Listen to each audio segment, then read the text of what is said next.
Welcome to a bit more of an off-the-cuff, Doctor Who review. So, with the new season getting ready to come out, 60 years upon us of Doctor Who, I thought now was a high time to actually re-watch old classic Who. Because I was born in 2000. When I was born, Doctor Who had been cancelled for the first time. I obviously grew up with, your Ecclestons, your Tennants. That's my era of Doctor Who. And I had seen some stuff with I'd seen the '96 movie, I had seen clips on YouTube of the other Doctors, but I never had gone to proper sit down and do a marathon of watching all of classic Who. And I thought, with this the sick with this new era of Doctor Who approaching us, with Ncuti Gatwa as the Doctor coming up, with if Russell T Davis coming back, with the 60 years coming up, Doctor Who hype is at its absolute most, and I think now, at least for me, it feels like a perfect time to step back in, to go back in time 60 years, go back to 1963 and review the episode of The Unearthly Child. And so I've watched the episode, and the one thing I'll say about this episode is it's really fascinating coming back to this, knowing what happens. Because, like the Foreman Junkyard, I had known about things. I had known the general idea. I knew who Susan was. I knew who Ian and Barbara were. But it's weird looking back because this the episode really is a slow start. The first 10 minutes is mostly Ian and Barbara talking about Susan, about how Susan is simultaneously super smart, super smart and intelligent on certain things, but then off because like they think it's because she doesn't know, because there's a whole thing about how many shillings is in a pound and the decimal system which America uses, but she doesn't do it. Now, they think it's because she doesn't know, but obviously it's because she's from the future. She knows eventually this will happen, which is always an interesting concept of also not really caring about certain stuff, which they said, I think it's Ian says the line, she's intelligent in one thing but dumb in the other. That makes no sense. It's a line kind of like that, and it's like, huh, the 60s really had no idea on that. And they follow her into the junkyard, and we get them looking for her, and we meet Hartnell. We meet William Hartnell, the first Doctor. And I'll say this, his you can see a lot of what becomes the Doctor in Hartnell's performance. Because what I had known about Hartnell's performance as the Doctor is that it was a very grumpy performance. It was a very bear, not that good. It I think someone described it as the start is he's very grumpy and fed up with everyone's shit, but he warms up to it. And at the end, during something like, say, the 10th planet, he becomes what we know as the Doctor. It's really interesting looking at his early performance here and being able to be like, that's very Doctorish. Because he is he's not serious at all. He's constantly playing with Ian and Barbara, being like, "Oh, where's Susan? She can't be in this blue police box. That's where she can be. Oh, please, I beg you, get a policeman involved. It will be the funniest thing ever." It's little. Also, I've always diagnosed the Doctor with ADHD. Just as an idea, that's always something I've come to the conclusion of. He he either has ADHD or he is on the spectrum in some way as we would see it. Time Lords, they're probably all like that with how advanced in intelligence they are. But it's always interesting looking at this because while he's talking with Ian and Barbara, he basically just ignores them and finds like a photo frame and is talking about that, and it's really interesting. And there's a fun bit where he's like, when he's looking at the photo frame, it's like, "Oh, you're still talking," which, as someone with ADHD, is very accurate because as someone with ADHD, there's many times where I will be like, "I'm done with the attention. Here's this thing. Oh, you're still going on. This is done." It's an interesting look at this. And I'm going to keep saying the word interesting because that's what this is going to be mostly. It's mostly going to be me looking at what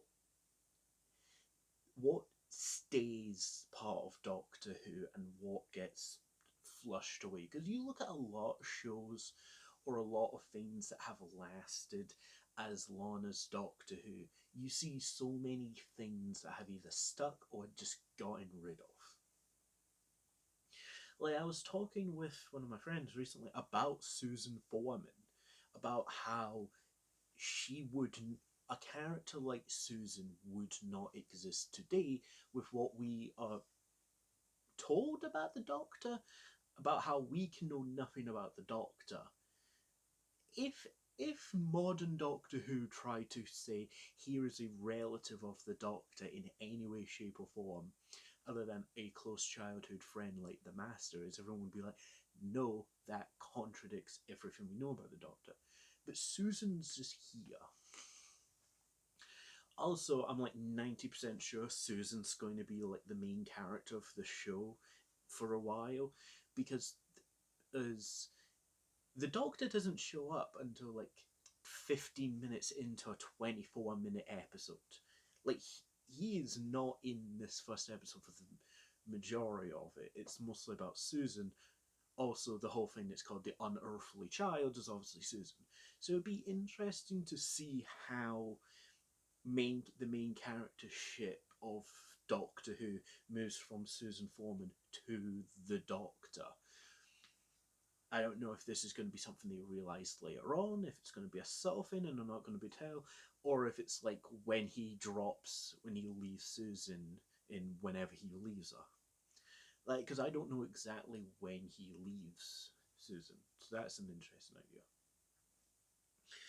Also, but so after the first Doctor basically messes around with Ian and Barbara, they hear that Susan is in the TARDIS, and they rush in. And it's interesting because this is like the first time ever, because it's the first episode, we have someone who isn't the Doctor and Susan going to the TARDIS. And they don't even say it. I really thought they were going to say it's bigger on the inside than it is on the outside. Like, I thought we were going to get that. But yeah, we get the Doc. Like, it's quite interesting because it's more of a modern one where they don't want to say bigger on the inside. But Hartnell gives this really fun, cheeky performance, being like, "I can explain it, but you can't. Here's this thing about TV. Does this work? No, it doesn't." It's really like fun, and we get fun pieces of lore where they say that Susan is born on another planet and another time.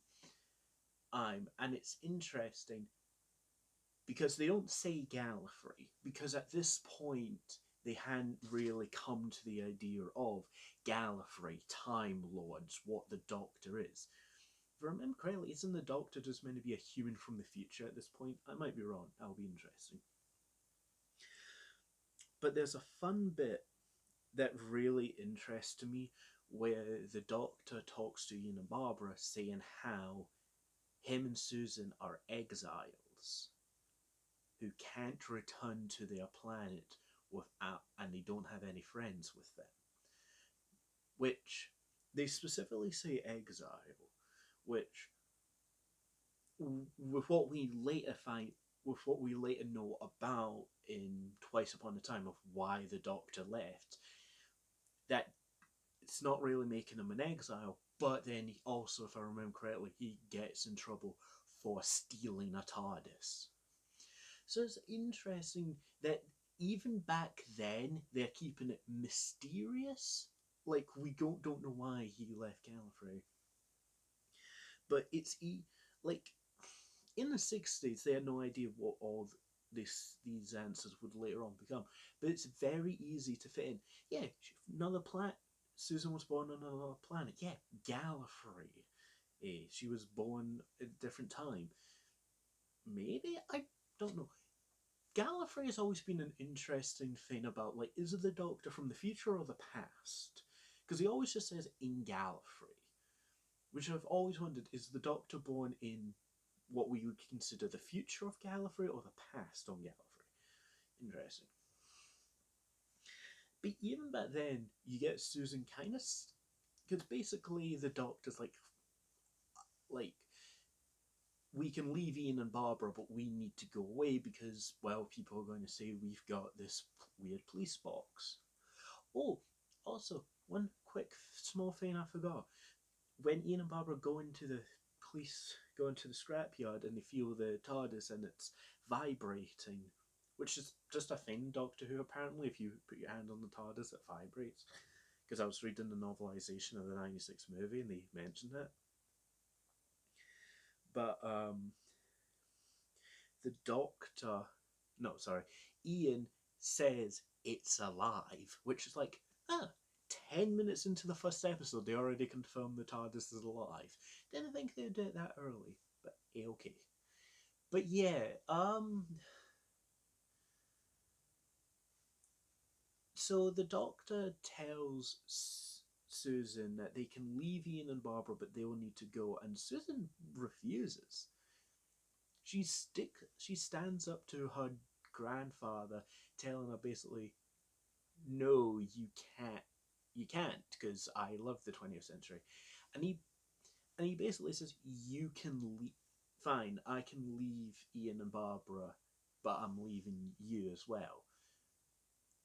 And then it's not entirely makes sense what happens with the doc, because the Doctor goes to open. He says he's going to open the door, but then Susan runs at him and whatever to controls, and it makes the TARDIS move.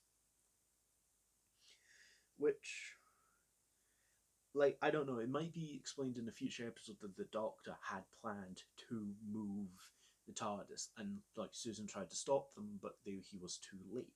But she was too late.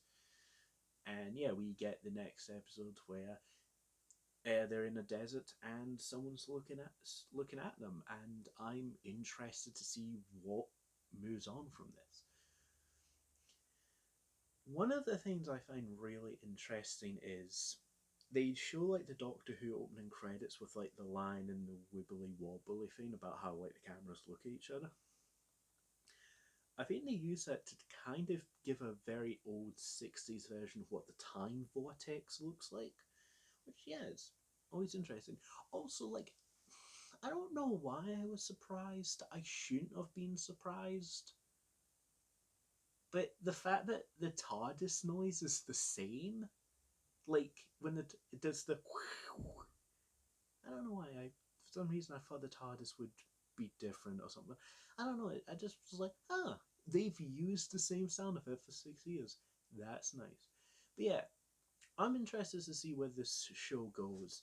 And yeah, I can't wait to watch more. Anyway, thank you very much, and I'll see you in the next video. Where we'll be doing episode 2 of An Unearthly Child. Thank you very much, and goodbye.